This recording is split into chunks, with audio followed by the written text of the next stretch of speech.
El siguiente segmento tiene contenido o opinión. La entrevista en A Primera Hora. Analizamos los hechos del momento junto a sus protagonistas.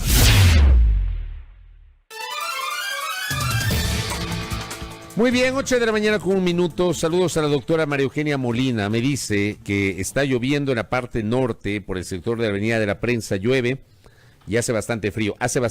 Hoy ha amanecido frío Quito y con lluvia en algunos sectores de la capital. También saludo a Valeria Paola Cárdenas, que me da cuenta que los metrobuses pasan repletos, como si no estuviéramos en emergencia. Ahí está lo que hemos dicho en este espacio en varias ocasiones.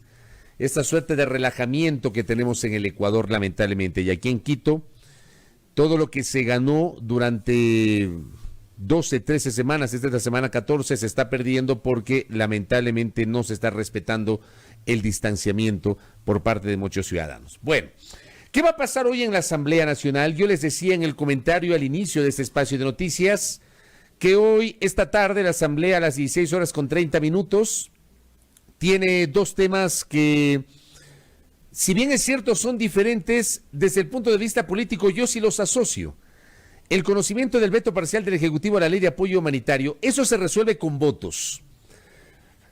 El allanamiento que requiere mayoría simple, la mitad más uno de los presidentes en la sesión, o la ratificación que requiere una mayoría calificada de 2/3, o sea, 91 votos. Eso se resuelve con votos. Pero ¿por qué lo asocio con lo otro, que es el conocimiento de las denuncias de corrupción? Porque está claro que hay una bancada, la de Alianza País, que ha sido duramente afectada en los últimos días, con señalamientos, con publicaciones, con denuncias, y que está partida. Leímos el comunicado de Elizabeth Cabezas, por ejemplo, en el curso de este espacio. ¿Cómo prevé el desarrollo de esta sesión Marcela Guiñaga, asambleísta de la Revolución Ciudadana que nos acompaña a esta hora? ¿Cómo le va, abogada? Bienvenida, buenos días. Hola Fabricio, ¿cómo está? Buenos días.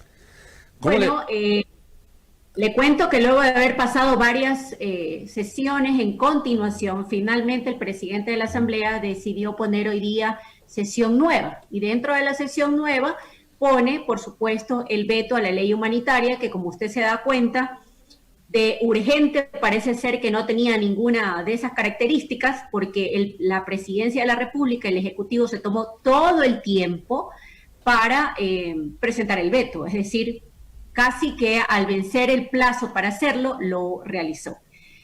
Hay algunas consideraciones, el informe de la comisión establece, me parece, 20 y algo de más de artículos para hacer, buscar el allanamiento, y hay otros artículos importantes donde la comisión sugiere la ratificación. ¿Qué va a pasar? Bueno, efectivamente es un tema de votos. Ojalá el presidente de la comisión lea correctamente el quehacer de la política. ¿Por qué? Porque no hay votos para ratificación. Esa es la realidad. No los hay.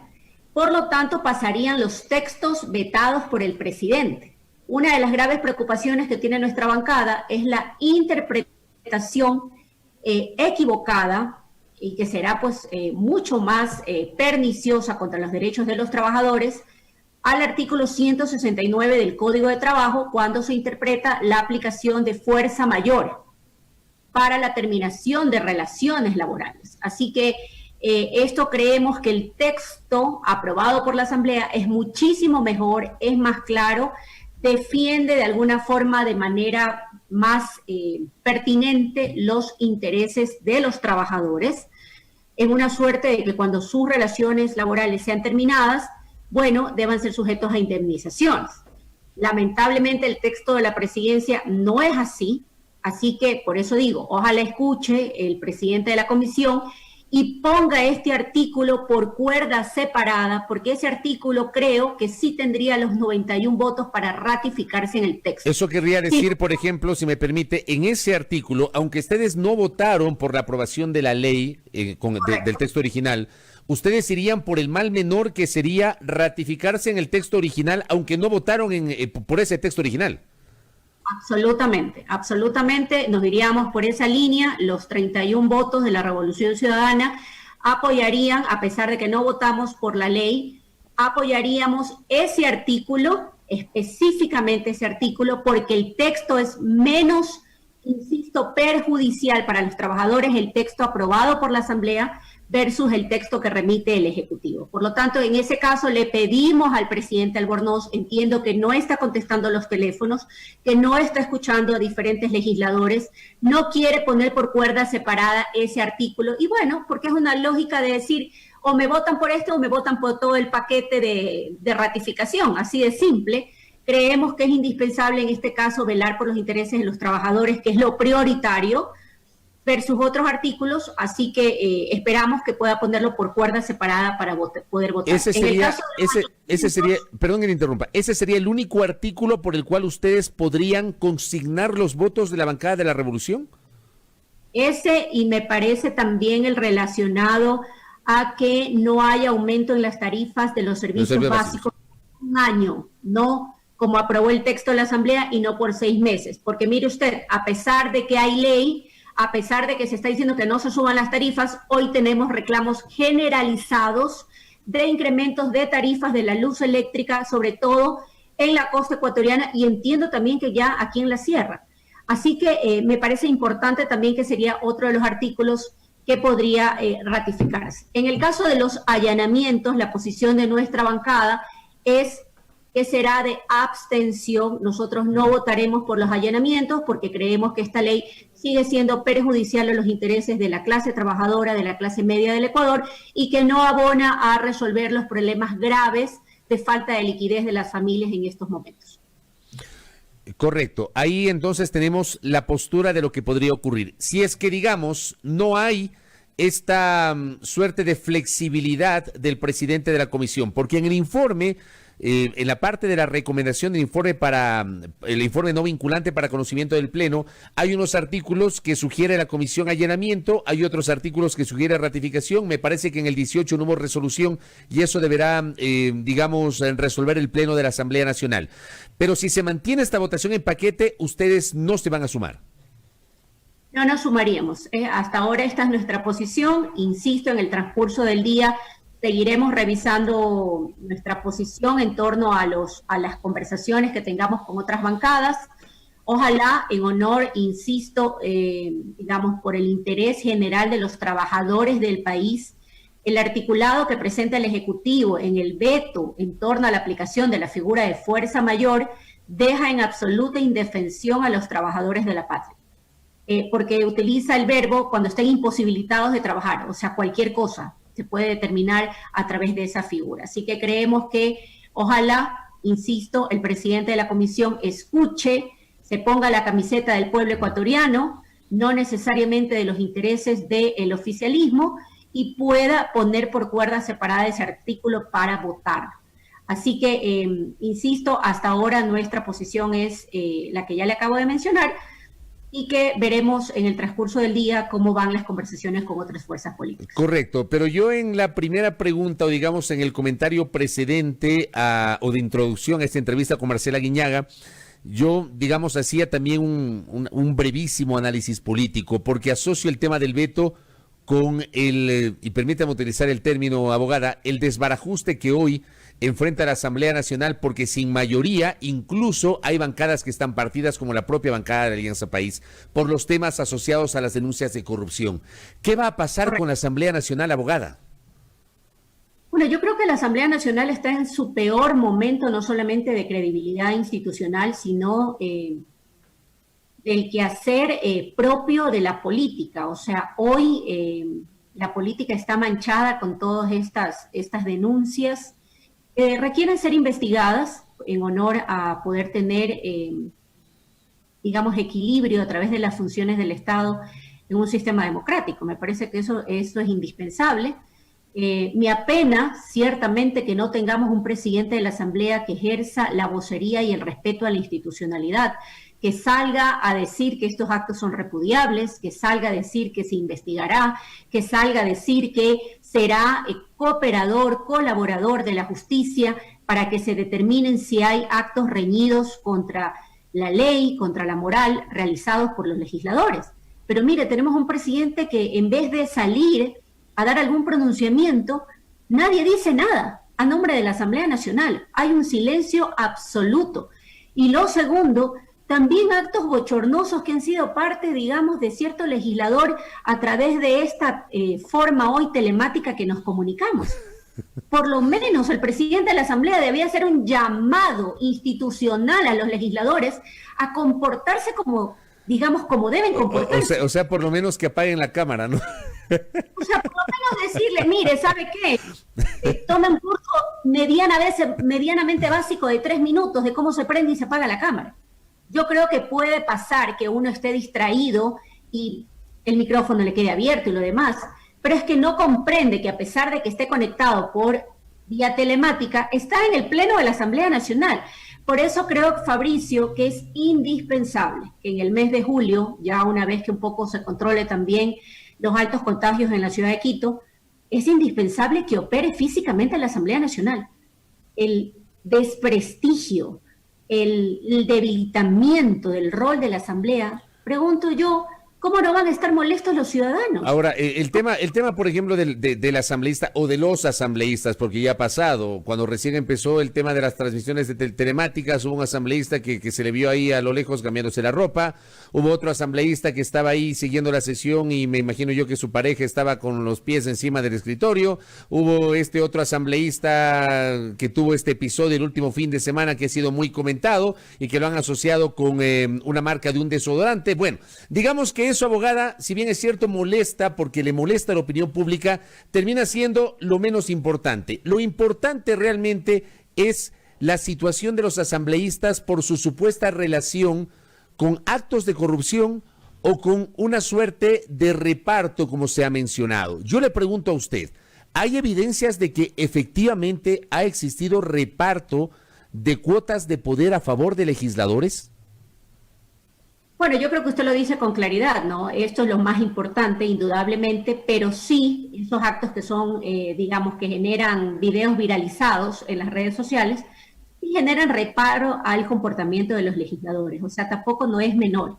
Sí, de acuerdo. Sí quisiera decir que en los actos en los cuales se involucran a legisladores o se los denuncian a los legisladores con supuestos repartos en la red de salud pública, en las eléctricas y en otras instituciones, bueno, méritos probatorios como tal, recuerde usted que le corresponde en el ámbito penal determinarlos a la titular de la acción penal, que es la Fiscalía, para poder saber si hay indicios y por supuesto, que aseveren que hay algún tipo de irregularidad. Eso, digamos, definámoslo desde el ámbito responsabilidad penal. Pero en el ámbito de responsabilidad política, que es lo que nos corresponde a la Asamblea, por supuesto que hay una suerte ahí, digamos, podría decirle de coincidencias extraordinarias, como que un legislador haya puesto a su mejor amigo de gobernador, a sus ex colaboradores y demás en cargos relevantes en la provincia como en la provincia de Manabí, y que luego de las investigaciones se deduzcan que han tenido incidencias en las contrataciones públicas, más allá de las investigaciones que han presentado ciertas plataformas digitales. Es indispensable decir que se requiere investigar desde el ámbito de la responsabilidad política, porque yo quiero aquí hacer una diferencia, Fabricio. Alguien dice las alianzas, los acuerdos, las conversaciones no son ilícitas con otras fuerzas políticas. Por supuesto que no, eso es parte del quehacer. Lo que sí es ilícito y es reprochable es que legisladores condicionen sus votos a cambio de contratos, a cambio de puestos de gerencia en hospitales, a cambio de que nombren a sus parientes, hermanos, hijos, compadres, en cargos públicos, etcétera. Y eso sí debe ser investigado desde el ámbito político y establecerse las sanciones de rigor. Yo le pongo un ejemplo. Desde la semana pasada, el CAL calificó 2 denuncias juramentadas, la primera de la asambleísta Verónica Guevara de la Revolución Ciudadana y la segunda de la asambleísta Tangi Vera de Creo, contra el legislador Daniel Mendoza. Dígame, ¿qué cosa no puede ser tan importante y prioritaria que el presidente de la Asamblea Nacional todavía no convoca un pleno para conformar la comisión multipartidista? O sea, no le interesa ni siquiera investigar. Y el problema es que es como un cuerpo colegiado, nos arrastra institucionalmente a todos, ¿no? Yo creo que hay de buenos legisladores, hay legisladores comprometidos con su país y con sus mandantes, y hay de los otros también, que tienen que ser evidentemente sacados de la política, porque no le hace bien a la democracia del país. Yo estoy de acuerdo y esto he dicho públicamente en múltiples ocasiones. Yo soy enemigo de la generalización. Yo no puedo decir que toda la asamblea es mala, que toda la asamblea es corrupta, que toda la asamblea es indelicada. Yo no puedo decir eso porque además hay una institucionalidad. El problema son las personas que integran esa institucionalidad donde hay de los unos y también de los otros. El problema son los otros, o sea, los que están señalados hoy. Empiezo con el caso de Daniel Mendoza. Yo me imagino que, tomando en cuenta y leyendo la convocatoria del día de hoy, dice conocimiento y discusión sobre las denuncias de corrupción que se han hecho públicas en el país. Digamos, es una cosa muy general, es un punto muy, digamos, muy abierto, muy amplio, pero me imagino que a partir de ese punto, ustedes en el Pleno van a integrar hoy la comisión multipartidista que va a investigar la situación de Daniel Mendoza. Bueno, nosotros vamos a reclamar el hecho de la falta de oportunidad por parte de la presidencia de la Asamblea de no convocar, porque hubiera sido muy fácil, Fabricio, como se han hecho en casos anteriores. Usted convoca un pleno con el segundo punto del orden día, luego del himno nacional, decir, conformación de la comisión multipartidista que investigue los actos relacionados a las denuncias presentadas contra tal legislador. Punto. Yo no entiendo por qué se pone un artículo o un orden del día, tan confuso, tan disperso, es como casi que tema libre, ¿no? Que todos los legisladores se paren, hablen de todo, acusen de todo y finalmente como generar una cortina de humo, cuando lo que quieren los ecuatorianos es claridad, es transparencia. Y ciertamente que esto ha generado una suerte de indignación y malestar ciudadano muy importante. Así que yo creo que más allá de posiciones, el presidente Litardo es un presidente que ya usted ve que quedará en las páginas de la historia del Ecuador, recibiendo en la asamblea de los actos más bochornosos. Pero más allá de eso es el perjuicio que le hace a la función legislativa.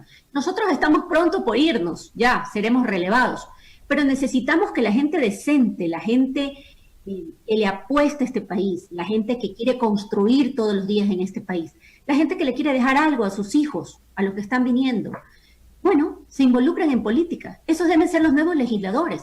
Creo que también es un llamado de atención a las organizaciones políticas, a elegir mejores candidatos sin desmerecer a nadie por su profesión u oficio, candidatos que estén comprometidos a las causas que los llevan a la legislatura. Asambleísta Guiñaga.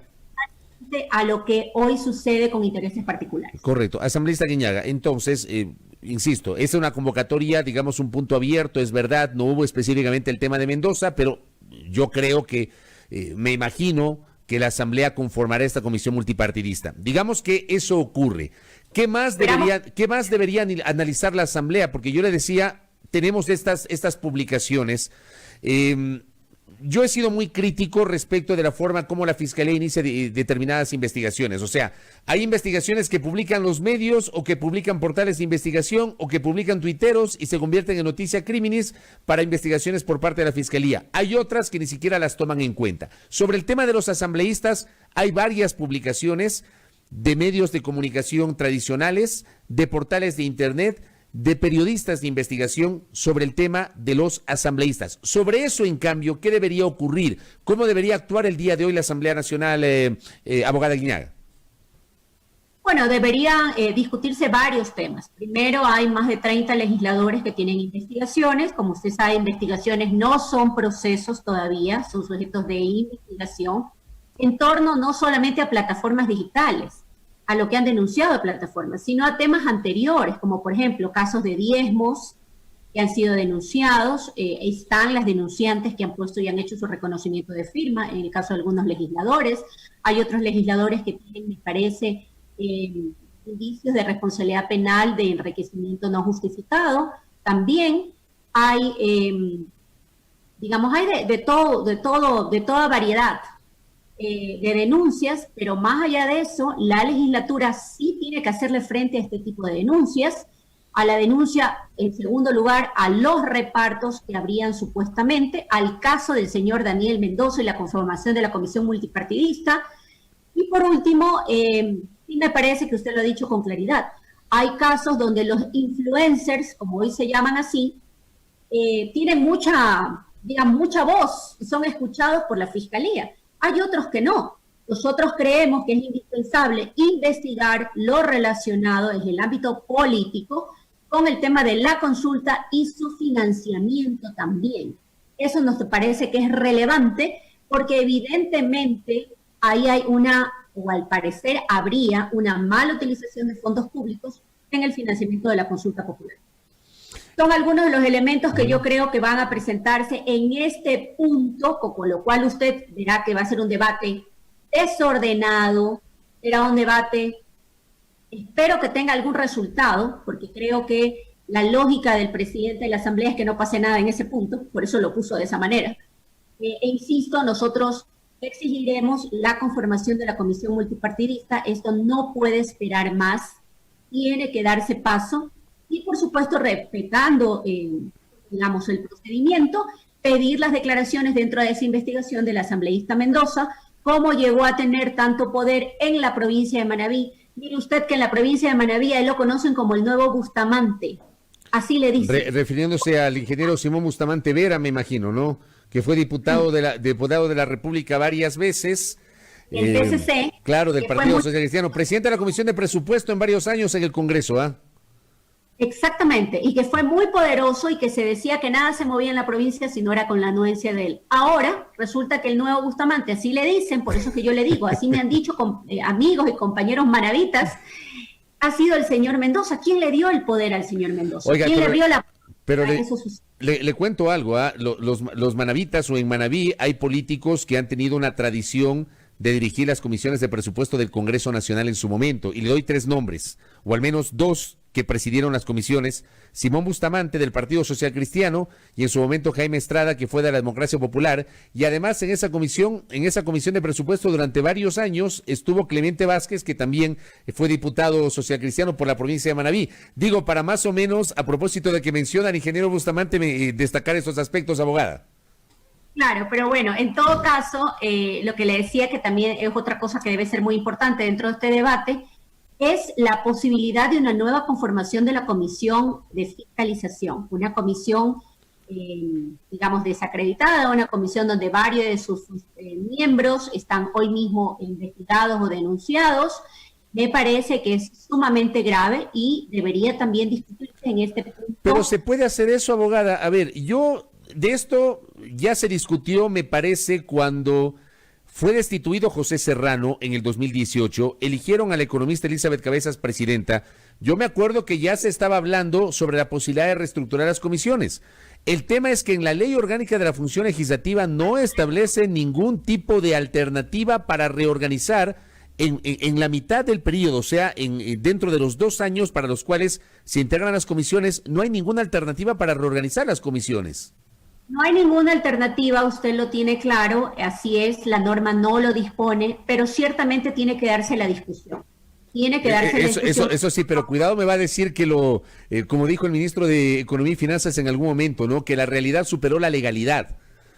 No, yo no le diría eso, porque yo más bien soy siempre... Usted es abogada, pues. Que se cumpla la norma, ciertamente no hay base legal para hacerlo, pero tendríamos, en caso de que se instituya legislador Mendoza, tendríamos que reemplazar al legislador Mendoza de la Comisión de Fiscalización, y adicionalmente a eso también es muy importante conocer, digamos, esta suerte de aquellos ministros que han dicho que los legisladores les piden cuotas de poder, que les piden cargos públicos. Bueno, esos ministros deben ser convocados, en este caso al Pleno de la Asamblea Nacional, para que nos cuenten cuáles y cuántos son los legisladores que han solicitado o han hecho esos requerimientos que, ya insisto, están prohibidos desde la norma constitucional. Así que va a ser una tarde movida.